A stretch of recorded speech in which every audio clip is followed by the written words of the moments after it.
yards. And the game started for JMU back on Saturday with a noon kickoff against South Alabama. And our guy, Daniel Merriman, was in the press box covering that game for us. He's been doing a fantastic job so far this season, and we are pumped to bring in Daniel for today's show. Daniel, how are you doing on this Friday? Oh, just excellent. Very, very excited to join you all. Longtime watcher and listener of the podcast. So it's an excellent first visit and an excellent introduction as well. Thanks for that, Jack. Oh, that's what I'm here for. That's why they pay me the big bucks. Indeed. That's right. We're making a lot of money. Very true, Jack.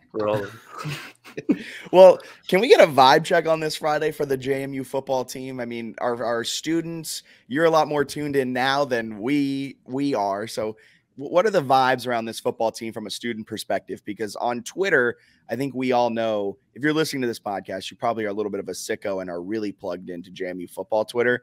But how is it on campus with the students who may not be reading every single press release that ever comes out about this team? The general vibe on campus is we are 5-0 again. It's kind of I don't know. There's so much turnover within this offense, especially, which is what a lot of students focus on. Most people aren't exactly the closest football watcher that takes a look at the defensive line techniques like some of the sickos here do. But we really have a lot of turnover on our skill positions and at quarterback. And the fact that we are now still 5-0 with those new people in place, with Jordan playing the way that he has, with Elijah Surratt stepping in, there's been an overall excitement that it's not just a one-off, 1 year, oh, we're in FBS, but we had the right guys. We had some generational talents like Percy, like Chris, that really were leading us into this new era. No, this is a consistent thing. We're going to be good year in and year out. And we've been very supportive. Everyone I've talked to has been super excited about this team. There's been watch parties all over the place. Everyone's coming out to games and tailgating. I know the ticket prices for some of the student tickets this past week were upwards of $40 and $50 just to get into the game. So that type of, and that's a free student ticket, by the way, for those who haven't had the new student option. But all of that to say, this team has been very well supported in Harrisonburg, and the campus is truly rallying around them. I'm really, really excited to see what they do going forward. But so far, we've been very supportive and very tapped in. That's good to hear. Yeah, that's a good insight. I said lose my cloud cover and get blinded slowly during this podcast. But Daniel, I was curious. You mentioned McLeod playing well. Stats for Jordan McLeod at quarterback are awesome. At least for me, he not the third quarter. Okay, but he mostly passes the eye test. But you've been in some of the press conferences with Curt Signet. I guess, what do you make of his comments about Jordan McLeod, the offense in general, and then sort of the third quarter and the play calling there? What can you take away from Signetti's recent press conferences? Signetti has had almost a bipolar approach to some of his responses. On one end, you get, we're really doing what we need to do. The guys are flying everywhere. The effort is concise. Everyone loves how it is that we're putting our effort towards these games. And then you talk about the execution for more than 5 seconds, and he gets upset very quickly. And you can tell the difference between an offensive and a defensive question based on his vibe and on his answers. Jordan has left some plays out there that has been very well known, that has been very established. And I think that all of us here can say that with 100% honesty, he's missed some. And that's been some on his receivers, some on his reads. But in general, for just taking a look at the eye test overall, he has played very well. He's really stepped up, especially considering he destroyed his leg the last time he played football. The pocket awareness is coming back. You saw that in the South Alabama game. The reads are there, maybe not as quick as you'd like, but they're there. And I think his ability to also drop it into a check down and say, hey, Kalon, go and get me 5, 6, 7 yards. Hey, Reggie, here's a 7-yard comeback route. He's starting to get those intermediate reads instead of just the deep ball and just the check down that I'm really starting to like. Yeah. And I think that they're going to build upon that and have a more holistic approach to this offensive attack in the pass game. But yeah, he's looked very, very well to me. Yeah, I mean, there's times where you see him kind of lock in on one receiver or even just go through his 2 reads, and then things might kind of break down on him. But you're right, there has been that progression from week 1, or I guess second half against Bucknell, to where we are now, where he's more going through reads. He might get to his 3rd progression and he's able to let it rip. and kind of go from there as Bennett left us, then rejoined us. Really glad to have you back here, Bennett. Thank you so much for taking the time. You put the blinds down. I really do appreciate that. But overall, I know whenever you're covering the game, we're texting you in the group chat kind of like, what are the vibes in the press box? Because I think it was a few games ago against, I forget even who they played at home. Was it the Bucknell game? Yeah, we've only had 2 home games. Yeah, that's so wild. But we were texting you during the Bucknell game, and we are just like, what's happening up there? Because at that point, it was the second half, and you were just like, oh, vibes are iffy. There's kind of this restlessness feeling right now in the press box. Can you compare Bucknell's game to the first half of South Alabama? Because it seems like those are 2 vastly different teams. So I would love to know kind of how the media was feeling and how just the overall vibes were. I know I've used that word 15 times this podcast already, but in the press box during that South Alabama kind of beat down of the first half. Overall, the press box, especially in the first half of that Bucknell game, was abysmal. There was not a smile in the room. There was not a good word to be said. It was just, oh, wow. And it wasn't a good wow. To start the year, there was a lot of question marks. Unfortunately, Alonzo did not put his best foot forward. But I think a real turning point in that game and in the season overall was that deep pass to Reggie Brown right up the seam from Jordan McLeod in the second half, where he laces one over the top for 50 yards on a beautiful ball. And everyone goes, okay, that looks more like it. There we go. Yeah. And that momentum continued. And obviously you've had some different games. You've won in different ways between Bucknell and between South Alabama. But to start this first half of the South Alabama game, the vibes were at an all-time high. That stadium was rocking. Everyone, and I mean everyone in the building, even the South Alabama reporter who I was sitting next to, as well as the Kansas City Chiefs scout that was there, and as well as a CFL scout who was 3 seats down from me. Everyone's going, oh, that's a pro throw. There we go. That's a 40-yard scramble. Like, those are the plays that we need to be seeing for this team's offense to be consistently aggressive and explosive, and that's what they've been. I think the Zach Horton play really opened up a lot of eyes because we haven't seen him in the receiving game nearly as much as we maybe could have expected compared to last year's production at tight end, where Todd really liked to target those TEs. And he's been really, really having good games, been blocking excellently. But to see Horton pop off 2 big ones with 2 after contact, just massive yak plays is awesome to see. I was, again, super excited to see that first half one where he broke off, I believe, for 40-odd yards, and then the 66-yarder as well in the second half. There was just really, really good energy in the room. A lot of people were excited. Shane Metlin of the DNR, who's sitting down again, a couple of seats away from me, just had more good things to tweet about, I would say, than anything, and was having a better time than Bucknell, because it was an ugly half of football in Bucknell. I know we were up, but that was not a pleasant press experience to sit through. We're all writing down questions of what we were going to ask Signet afterwards instead of watching the game at a certain point. But South Alabama, you were tuned in, you were locked in, and watching the show. Yeah, no, it was a much better performance, a much better team, and they seem like they've improved a decent amount the last few weeks. But what do you make of some of the slow third quarters? Is it an energy thing where they've got these big leads? Is it purely execution? I know Signetti seems kind of frustrated with some of the execution. From your vantage point, what you've heard, and I guess what's the problem in the third quarter for the team? I feel like the third quarter has been a mix of a lot of different things. It's been a lack of execution. It's been an adverse ability to call pass plays on longer first and second downs. It's the ability to say, hey, if this isn't working, we need to throw in something weird here.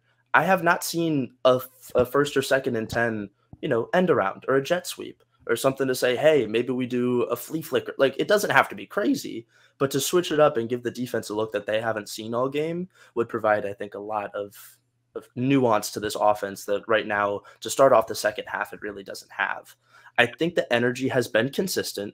There's been good periods of just quality offensive line play, pushing the pile, getting those 3 yards in a cloud of dust. And that's great, except if you do it twice and then miss 2 passes, oh wait, it's turnover on downs, it's their ball. So I think it's a really big combination of also we've been leading most of the time in the third quarter, so Signetti's been turtling a little bit, and actually a little bit, a lot of it, but there's been just several moments where you kind of question, okay, on 2nd and 23, do we really need a halfback draw here? Okay, on 3rd and 3, why are we dialing up 2 verticals and a crossing route? Like just some questionable situational play calls mixed in with odd situations have led to execution not being there in the third. And the defense has been on the field so much they're getting tired quick. So that also is a big part of it, I think. Yeah, that's a perfect segue into this next thing, because JMU's defensive line is just not as deep as they kind of expected coming into the season. Abi Nwaba-Kuakonji goes down with an injury. They're kind of just a little bit beaten and battered just across. I think Emmanuel Bush went down. I'm not sure if he ever came back into the game against South Alabama, but he came out with an injury at one point. And you see it in the first quarter, in the first half, this team is generating very high amount of pressure. They're not letting you get anything going in the run game. They're really making quarterbacks have happy feet, really start to push the issue and speed up their processing in the pocket. And then back half of the second quarter into the third quarter, the team you can kind of see the offensive line for the opponent starts to win a little bit more. They're able to dominate the trenches more and more and more. And that's when they're starting to get the more chunk plays. They're starting to kind of chip away from the lead. And that's when kind of we see things start crumbling down. The offense they don't hold up there into the bargain. Then when they need it, the fourth quarter, they rise up to the challenge, as tough as it may be. But they have the stamina. They've gotten their conditioning in clearly, and they're able to make the play when they need to in the second half. But overall, that was my long-winded entry into this next question of the second half. They still played really well, the defense. That may have been their best game from first to last whistle. What has it been with this defense from your perspective and honestly your opinion overall? Because I'm not entirely sure. How is this defense taking that stride forward and getting better week in and week out? I think they're getting better in different facets and in different speeds. I think the linebackers have done a phenomenal job of getting downhill, being able to stop the run, and just clogging up the middle of the field. However, that sideline to sideline play, I think, is still a little bit working. It's still in a little bit of development. With Torres as well as Jaywalk, they both can fly into the flat in about 2 seconds. And Aiden Fisher has done that plenty of times. However, Trent Hendrick and Aiden, sometimes you see them just sticking in the box for a second too long. The defensive line takes maybe a half a second longer to get into the backfield and get to the quarterback's face. And then the weakness of this team shows. And in the second half, the secondary is really, I think, the storyline. When we see that we're up, in an example, the South Alabama game, quarterbacks have to throw more. I was trying to conjure up a stat earlier this week, and I was taking a look at the passing stats. From the start of the second quarter to the end of the game, Carter Bradley threw 40 times. 40. Jordan McLeod threw 22 times the whole game. So that's something. And when we're getting targeted that heavily on a weakness of this team, regardless of how quickly they're improving, the pieces that they've thrown in, the hands that they're getting up, you're going to get beat by D1 receivers. That's just the name of the game. And playmakers are going to make plays. That's the story, I think, is just the competition is better. The defense has taken a second longer to actualize and to get that in the quarterback's face. And then when it gets anywhere past 10 yards, the secondary is put on an island because they also do stack the box pretty heavily. They bring that rover in to blitz from the side, like a Chris Chukwinecki, like a Jarius Remenek. So every time you have that and you can't get there immediately like you may in the first half, there's going to be problems on the back end. So I think that's the true worry of this second half, is how quickly the front seven can get there and how long the secondary has to hold on. What a weird team. 5-0. They're like one of the worst third down offenses in the country. They go through long spells without doing anything offensively, and they're like maybe the best team in the Sun Belt. Like, what a really strange start to the year. Well, every Sun Belt team has like a glaring flaw. Like Marshall, it's they don't know what offense is. Troy, it's also they don't know what offense is. Georgia State, they just refuse to play defense. For JMU, it's Their glaring flaw is that they're a fantastic team for the first 30 minutes of game time.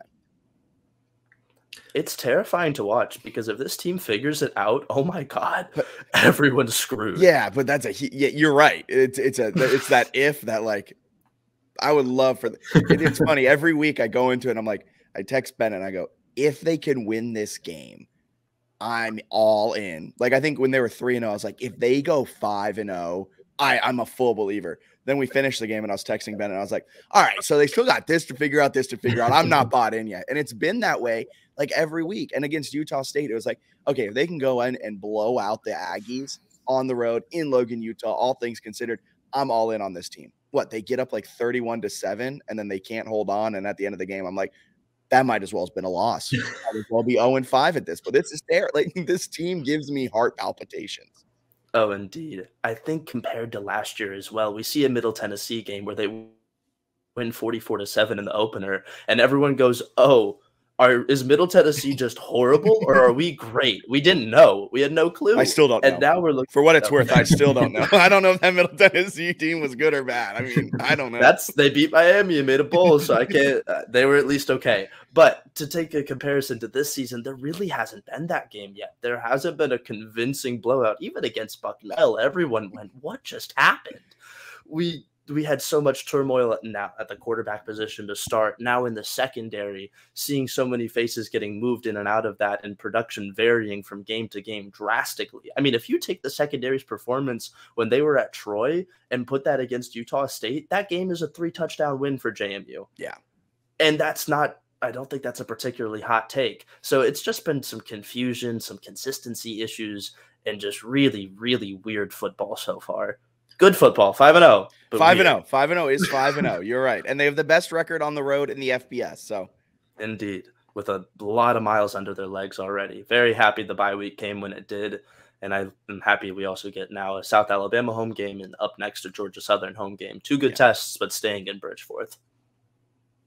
Gosh, what a time. Just a quick thought, Daniel. What are your thoughts on the Georgia Southern Marshall 2-game stretch coming up? Is 7-0 likely possible? What do you get the vibes of the team? What have you seen from sort of their confidence and if they think they can keep building on this? I think that this team has a general sense of displeased, and that's a really good thing. I think Signet has said it. It's been vocalized amongst many different members of the offense and defense. There's still things we need to improve. And to be 5-0 and to be annoyed that you're not as good as you want to be is a great thing. I think that there's plenty of momentum within this team to get some guys back. For example, possibly a Taurus Jones this next week, where if you start to get those key players, especially at linebacker back, if you start to have some consistency amongst the run game, if the offensive line gels the way that it could, because you're returning all these guys, you're just moving them around to some different positions after the Kidwell injury. There's a lot of moving cogs that this team is like 0.5% away from figuring out, I feel like. That they're just on the cusp, just on the lip of. And I think that secondary is a little farther away than most, but it's still improving, and it's still so incredibly young that these game reps are invaluable. The bye week is coming at a great time because of that ability to heal, because of that ability to take a look at some film, to do some self-scouting. I hope there's some serious self-scouting done towards the offensive passing game, because I think that there's just been some predictability. I mean, the double move that Elijah Surratt had in that first half on the first passing completion of the game to get Jordan McLeod a touchdown is the first double move I've seen all season go for an explosive play. That can't be a one-off. That needs to be something that we're throwing in more and more, and including more wrinkles of maybe a Jordan McLeod designed run. Like these things that you clearly have the personnel for need to be capitalized on. And I think with a week off, they're going to be able to include and incorporate some of those new aspects into their offense, which is just going to make them, I think, frankly, unstoppable. I think if they average more than 35 a game for the rest of this season, I wouldn't be shocked. Because there's not a Sunbelt East defense that scares me, especially you have UConn in there too. Yeah.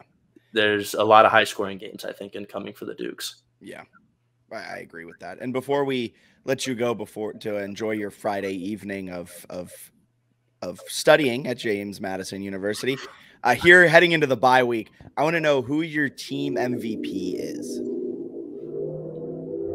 It's a great question. I think the team MVP, first of all, has to come from defense.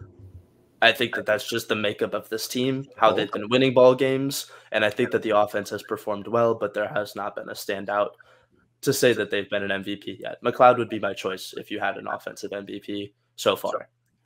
I believe on the defense, it's going to be in between two players. I'm going maybe three. I'll say two for now. Aiden Fisher and James Carpenter.